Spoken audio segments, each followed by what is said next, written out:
Welcome to the Assembly of Silence Radio Hour.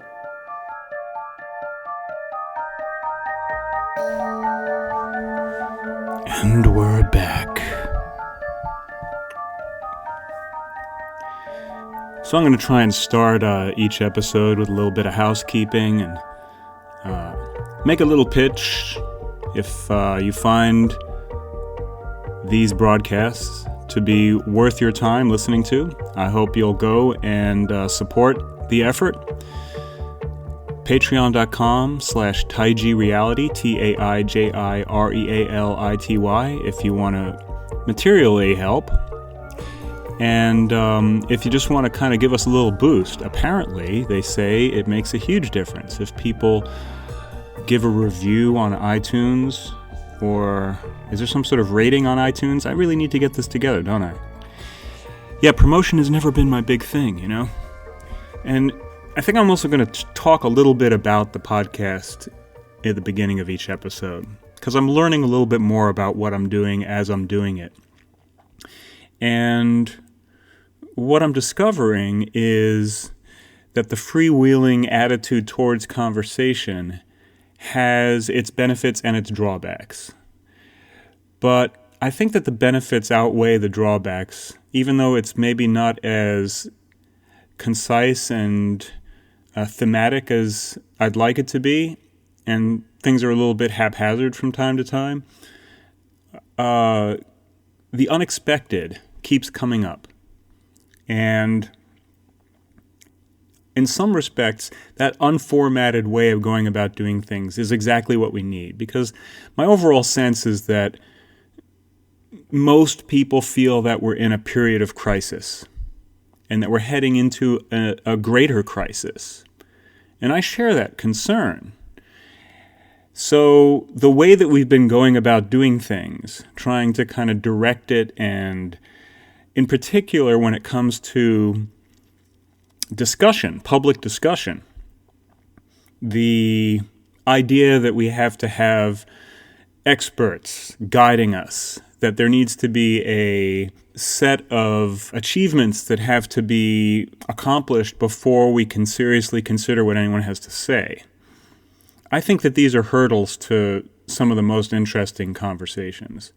You know, typically when you're having a public forum, people will be introduced on the basis of whatever it is that's supposed to make them legitimate, right? So they had these various accomplishments, they've gotten these degrees, and these people think that they're awesome, right? So they've had these accolades and, you know, endorsements by other famous, well-established people that give everyone a sense that, okay, this is someone that we should listen to. But, you know, at the same time, we're a civilization in crisis. And so it's the people who have been given these accolades, who have been bestowed upon with authority, that have in many respects failed us. There's a wonderful Taoist passage that if I'd been prepared, if I was that kind of a podcaster, I would have looked up the passage and read it to you. But instead, I'm going to just have to, off the top of my head, try to summon it up and summarize it. And basically it says something, it's talking about who should be listened to in the kingdom.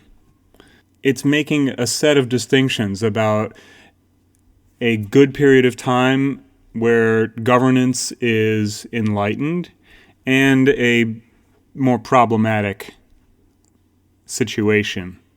And it says that you know that things are functioning well when even the least person in the kingdom is allowed to have a voice. And that the converse is also true. That in periods of time where ordinary people are not given a voice and they won't be listened to by the ruler, is the way that it's phrased in that passage. It has to do with whether or not leadership is listening and who they're willing to listen to. So ideally, from the point of view of this text, a ruler will listen to anyone and everyone.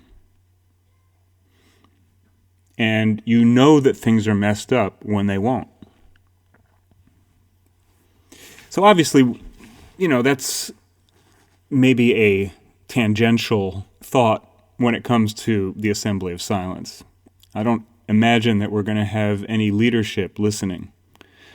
But this is nominally a democracy here in the United States, and for many of the overseas listeners, I imagine there's also a sense of citizen participation in the functioning of governance. Now, I think maybe we're losing that in some respects, and that's part of the crisis that's going on. But to the extent that we're still able to participate, I think we all need to be listening to not just the voices who have been sanctioned. Sanction is one of those weird words that has so many different, it has two opposite meanings. It's very bizarre. We're going to have to talk about sanctioned at some point or another, but not just listening to the voices that have the stamp of approval by educational degrees or, business achievement or whatever it is, the endorsement of other people who have been given the stamp of approval. But hearing voices from all of us.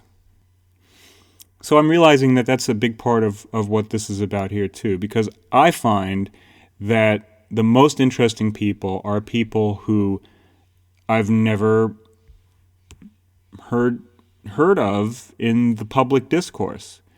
People who I just happen to run into either online, which has been the case with Colin, or in my random happenstance just meeting people in my day-to-day life. And our guest today is one of those people. I was actually working for him, helping him build a fence with his son. And we got to talking, and over the course of a couple of years now, we've got to talking more seriously. And it's been a wonderful experience. This conversation that you're about to hear has a miraculous quality to it. If you can derive the essence of what we're talking about, there are some moments in the conversation that fill me with wonder, how the theme re-emerges at different points in the conversation in a new light each time. And that the conversation ends up having as its central structure the theme that we're talking about. It's not that we're just talking about it, but that the talk itself becomes a kind of illustration of itself. Maybe I'm going a little too far with that. Let me know what you think. At any rate, I'm pleased to introduce my good friend Yair, who is an Israeli citizen and who lives nearby and who is going to provide you with a very interesting discussion. I hope you enjoy it. And without further ado, here we go with another episode of the Assembly of Silence Radio Hour. How to be, for the first question, I'm working two tracks, more at least two, how to appreciate the uniqueness of every moment and not to see it as a running flow. So every moment that comes to us is exciting as a new moment, not as a part of a flow. That's a wonderful thing to consider, and difficult to practice, I think, for a lot of people. When you're caught inside of a story and a narrative of what life is about and what you have to do and all of the things that are driving us, it seems like the kind of thing that, I know that resonates a lot with many of the things that I'm working on and thinking about and trying to practice. But I also know that it's difficult, even when you have the idea, to not get carried into the flow of all of the stories that you're trying to maintain, and to appreciate each moment as, it's a difficult balance, because there's I think a fear that comes up when you are thinking of letting go of all of the context, all the stories that would get in the way of appreciating each moment? Well, you can't let go of all of that because it is what the gravity of life is about. Because Right. that is your building stones. Right. But it is to remember with the weight of everything in the past, the uniqueness of the next moment. So then how do you practice those two things? How do you integrate the appreciation of each new moment with all of the gravity of context from life experience and the exigencies, I don't know what the right way to pronounce that is, but the needs that you're trying to... The sending that life gives you. Yeah. And I think it requires one to be, first of all, aware of it. Yeah. It's just like to acknowledge the existence of that, the fact that every moment is a brand new moment, to acknowledge that. Do you think that it involves a contradiction? Do you have to embrace a contradiction in order to do that? It's a double-edged sword because you have to get into the habit of not being in a habit. So that is a contradiction. It is a contradiction. Yes, it is. You're right. It's a contradiction because in the way we are trained to view life, cause and effect. Cause and effect is the first thing. You do good, you get a good result. You continue, you put pressure on, you get a result from continuation. Okay? And then here I am saying something that is completely opposite. The continuation, you have to look at the next. You're not so concentrated on the continuation. You are paying attention to the next unbecoming, the next becoming moment that has not yet happened.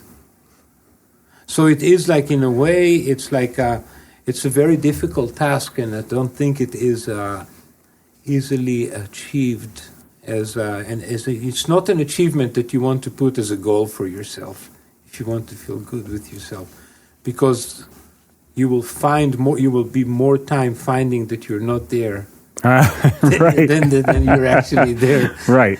So it's one of the very highest. It's the highest goal, I think. So there's another contradiction there in that you don't want to set it at a goal, and yet it is the ultimate goal. So we do want to integrate this in some way into our lives, and so getting into the habit of not being habitual. Yes. Right. Well, it connects to a conversation that you had that I heard about the meditation. Yeah. Exactly. Okay. Is it necessary or is it unnecessary?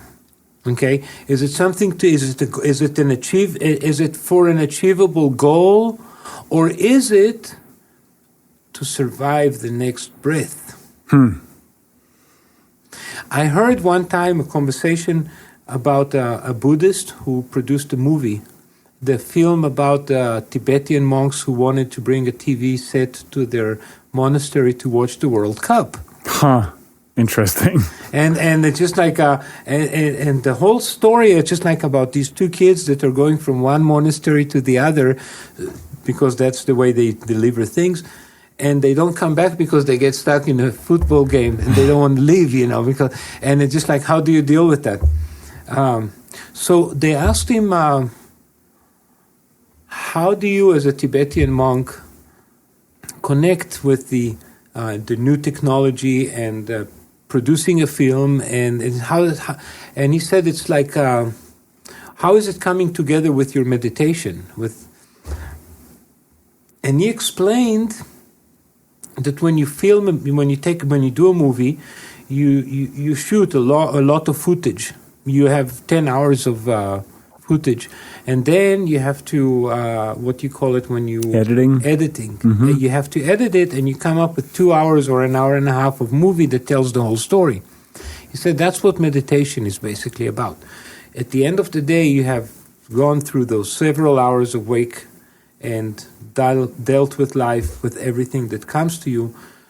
And when you sit and meditate, you basically are doing an editing for your experience and preparing yourself, seeing how to deal with the different subjects that came up, seeing how you are affected from different things that you experience, and see where to put it in your catalog of experiences so you can get yourself ready for the next day and have a clear page to start with. Interesting. So that's a way of thinking of meditation that includes the other meanings of the term, where you say, oh, I meditated on this situation, something like that, which is quite a different way of talking about meditation than what is normally thought of in the spiritual world. When you're talking about meditating, you're sort of doing the opposite of that, relieving yourself of the thought process about the events that occurred.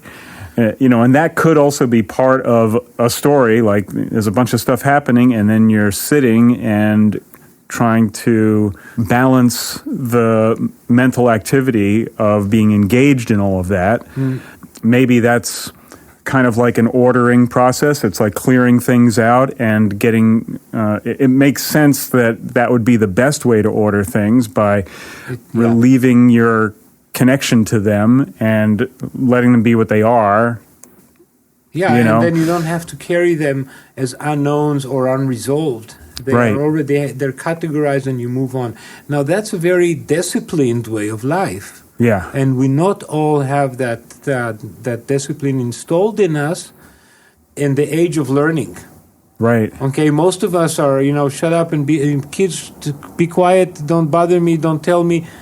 Eat your food, do this, you're always told what to do, you're always you always have to obey a higher authority. All the years you grow up, you don't ever get to think for yourself, and it's just like, oh, I'm so bored because nobody told you what to do. And if you can do it by yourself without thinking, there is never a dull moment. Right. There's always something going on, something that's interesting, that can take you places, but you always have to remember where you come from. You have to have a solid where you come from. Well, that's the thing that's tricky too, because what we come from is a world where we've been trained to think a certain way and to, like you were saying before, that the law of cause and effect, the idea that by trying we're going to achieve a certain result, and that somehow or another we can control our life's destiny by fitting in, working hard, and adult kind of life. We'll speak right, adult life. I mean, it's kind of what we're all prepared for in one way or another, and people accept that or reject it to varying degrees. But it is the overall program. There's basically an authority that has a system set up that we're going to either plug ourselves into or not. The counterculture was an effort to try to do things differently. And, maybe with some mixed results, not really able to reinvent the world, but at the same time having a huge influence on it. And a lot of people going their own way, a kind of return of a sense of the individual spirit, but maybe not with the highest purpose that we had all envisioned at some point. It seems like the countercultural movement of the 60s that really all this came out of most recently was a reaction to the corporate world that so many people got sucked into.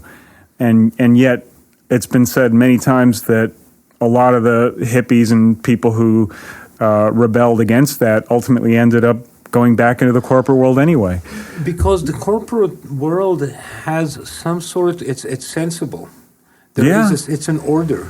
Yeah. And the moment you have, things do want to get to order. The chaos is not always the ruling thing. It might be some kind of an unorganized, but there is an order in this unorganized thing. And I feel like when the people from the West, the American society, let's say, got exposed to the Eastern philosophies, the people to people. It wasn't like this knowledge wasn't there before. It's just like some American people went to India and met some Babas that then had a different way of seeing things, and it blew their mind. And they brought it to be a common knowledge to people who were so Christian and so with religion that didn't give you any horizon, or it gave you all the rules. It didn't give you any personal development in the rules. Although within some parts of Christianity, that expansive mysticism has always been a part of it. It is, but it was not the majorly. Wasn't the major population that practiced that. Most people went. They had an order. Sunday you go to church, and this is it. This is how it is. Yep, a very regulated. Right, and it's not about your personal experience. It's about the community, and it's about how do you support it. It was alive.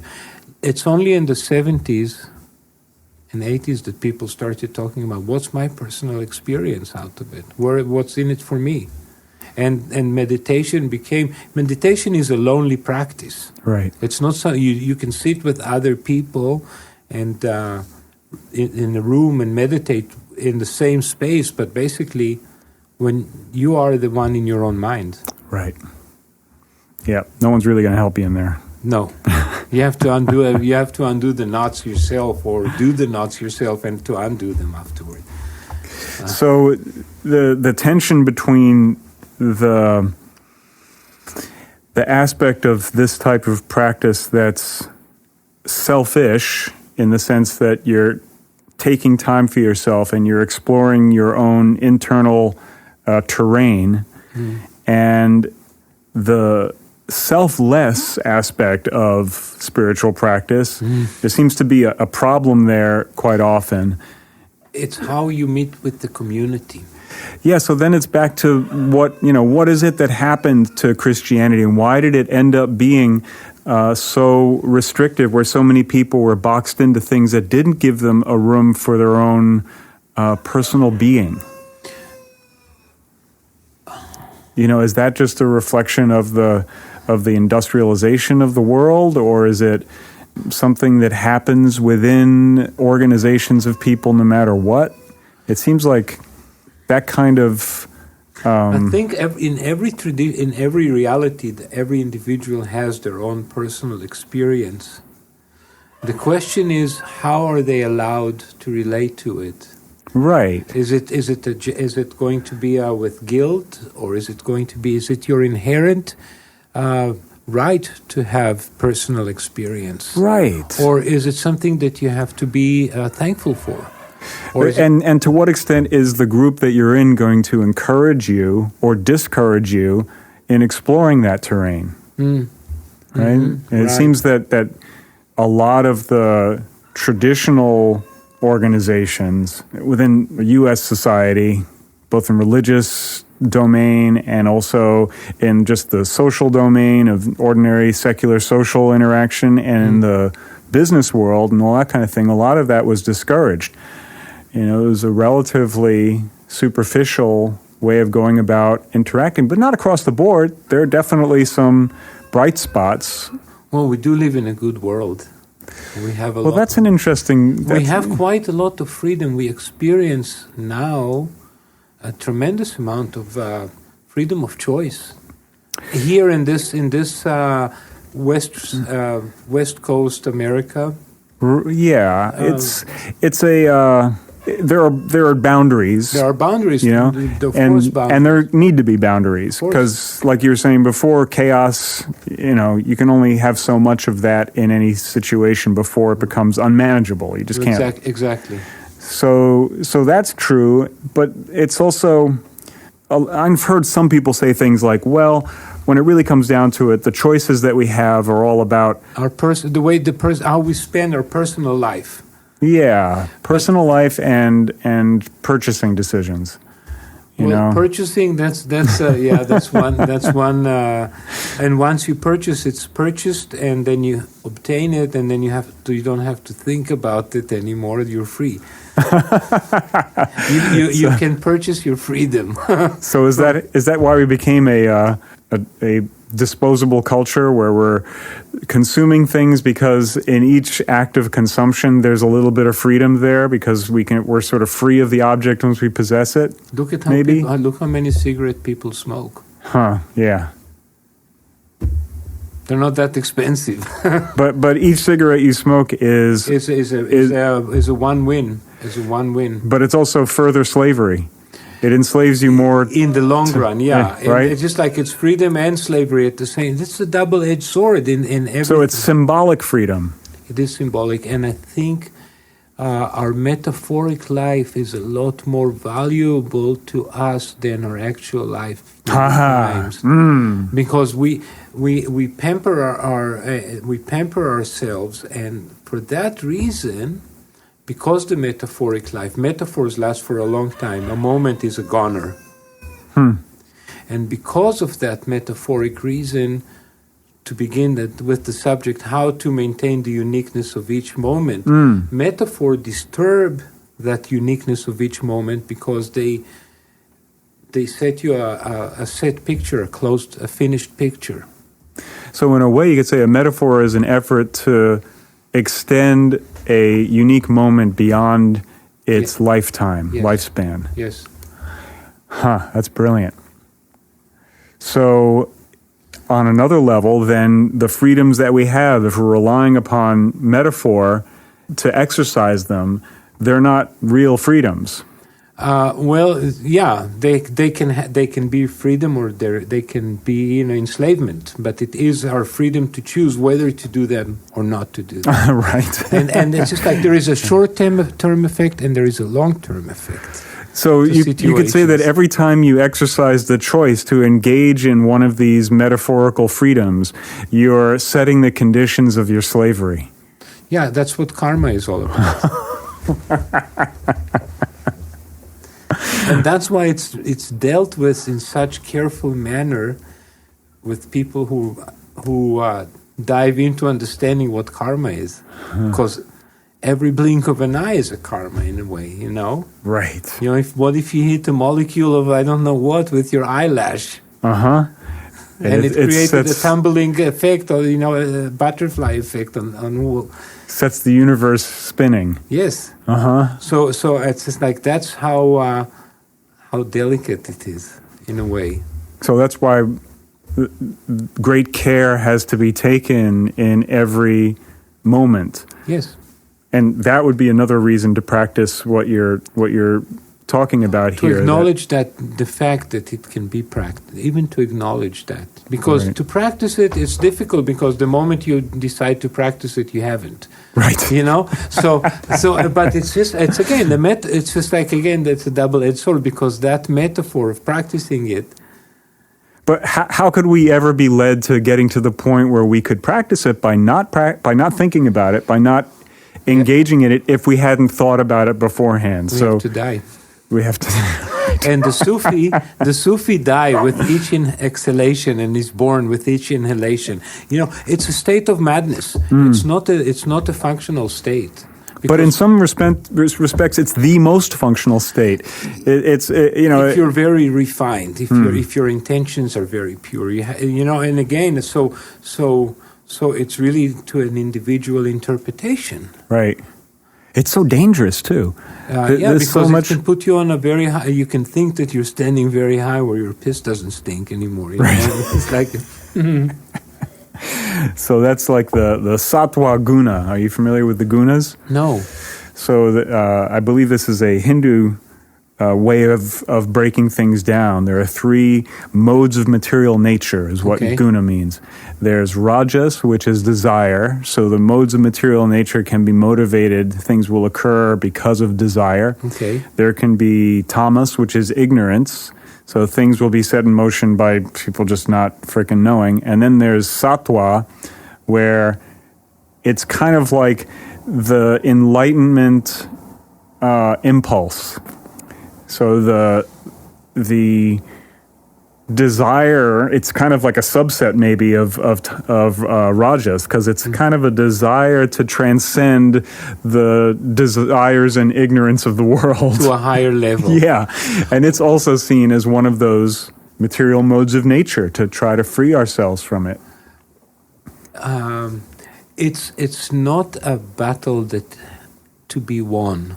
It's the process, because it's going to be an ongoing process, because how can you obtain the unobtained obtainable? You know, Right. It's just like, and it's just like renunciation. Right. How can you go about with that? That's another. It's an oxymoron in a way. You Well, know? it's amazing that we can even refer to it. Well, these are You know, the questions that come up to the one who is willing to dive into the world of the gateless gate, into the world of questioning, for the sake of having the dialogue, and allowing it to go to any way. There is no right or wrong. Well, it seems that the dialogue is a way of exiting language.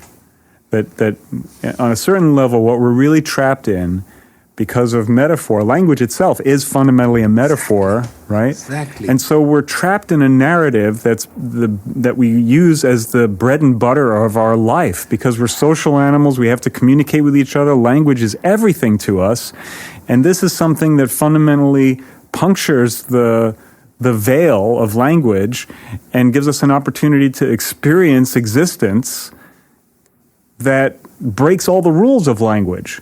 Right. Right?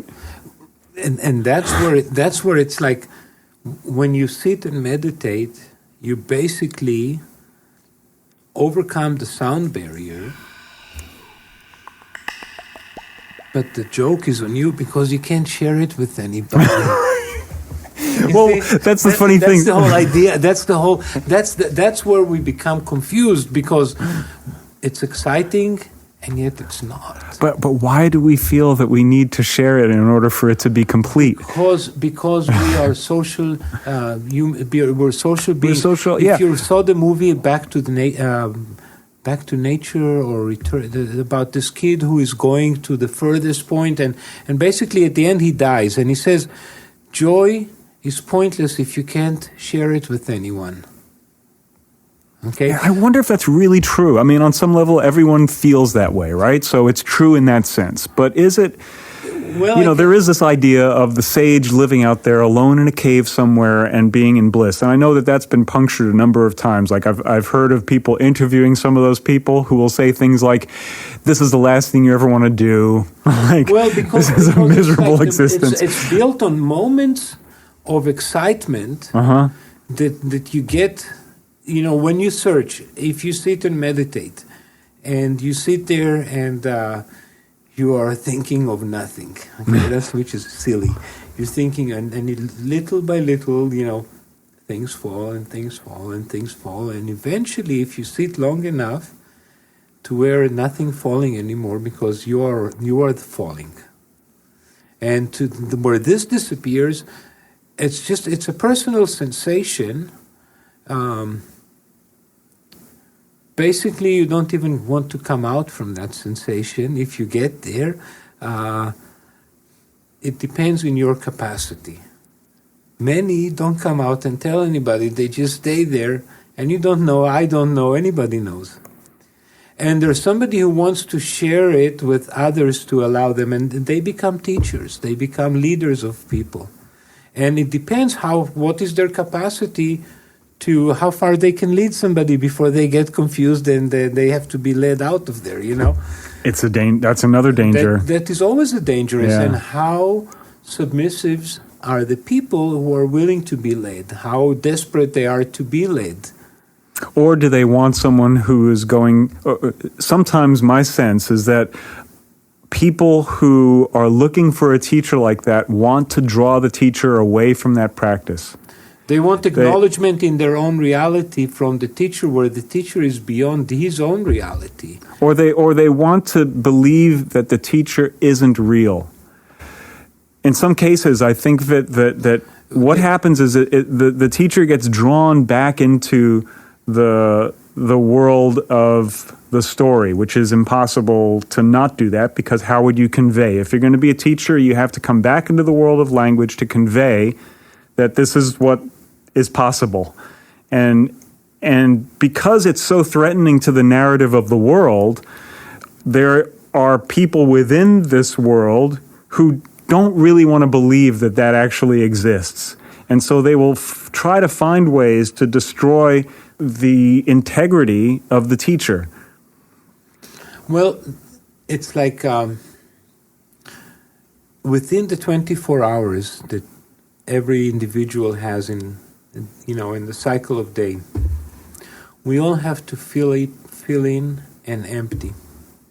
We all have to go through the cycle. We have to sleep, we have to eat, and we have to go to the bathroom.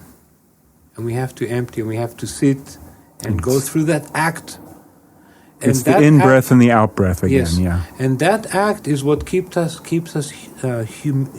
humble and bring us back every day, if we're lucky, right, to this moment where you say we are just another. It's a pump. It's a filling and an emptying. A filling and an emptying, and that is the grace that is given to us to understand. You can't, because if you're in bliss, you don't have to empty. But you'll never be in bliss until you just let go of when you exhale. When you empty completely, you don't have to fill in. But we still have our body. That's the thirst for the next breath is not controlled. You cannot control it. You will be thirsty for the next breath. Right. You can exhale, but you will always inhale. So is that related to the social urge? Is there a fundamental way in which the emptying is like all one, alone, right? And so the reason why we seek out the other to share the experience of bliss is the same reason why God created. Because how can you share? How can you enjoy an experience without sharing it? That's basically, why creation. That is the reason for creation. Exactly. Yeah. Otherwise, there is no reason. Because why would it happen? God had to share it with somebody. Yeah. To share it. Because loneliness is unbearable. Well, nothing starts from one. One stays one. Well, it might start from one, maybe. It starts, but in order to make more than one, two ones have to become together. Or a one has to split. Or the one has to split, right. Yeah, because there's fundamentally no difference between a one and a zero. Like a one all by itself, with nothing else to compare itself to, is basically a non-entity. Because you need a mirror in order to see that there's something there. That's right. And you have to have the split in order to create the other. Right. Wow. That's an interesting loop. Thought loop. I mean... but that loop maybe is, because it's a loop, that would explain why it generated. Well, it's a loop or a spiral. It can be a spiral. Yeah. I think that's a better word. And I think the spiritual, in a metaphoric manner, the spiritual look at things is how to create the loop into a spiral, an upward spiral. So you're actually, from every experience, there is a gain. It's not that you gain, but there is a gain in perspective. Well, in some ways, there's no way...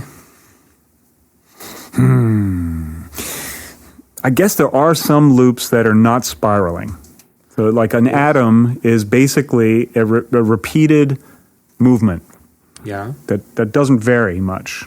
There's maybe some variation when it interacts, but by itself, it's holding on to its identity in a very specific way. Yeah. And we make efforts to do things along those lines in our technologies.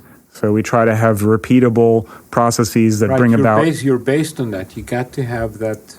And our biology is also built in a way where there are loops and you want it to repeat. But it seems that in nature, like once you get above a certain level of complexity, the repetitions aren't exactly the same. It becomes more of a spiral where there's a new condition that has to be taken into account with each repetition.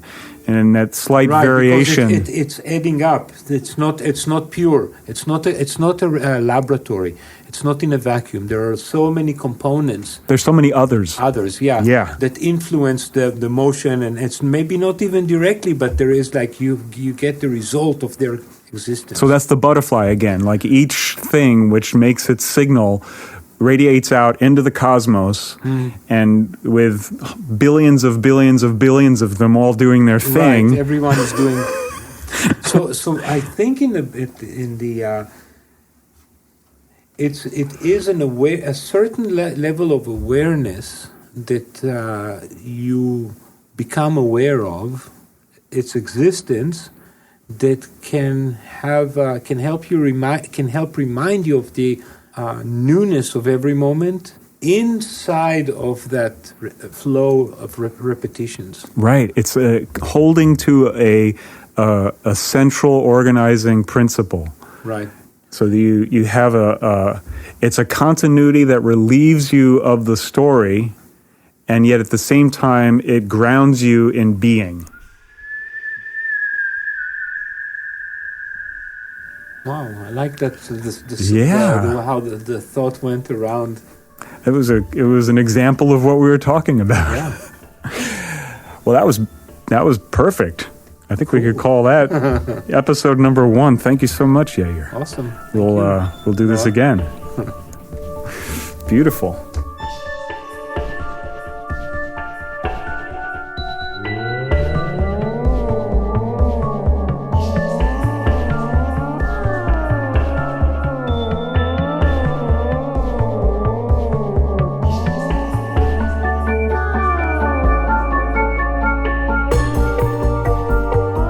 Thanks for listening. We look forward to serving you again soon. In the meantime, remember, turn that thing over a few times before you pick it up and take it home.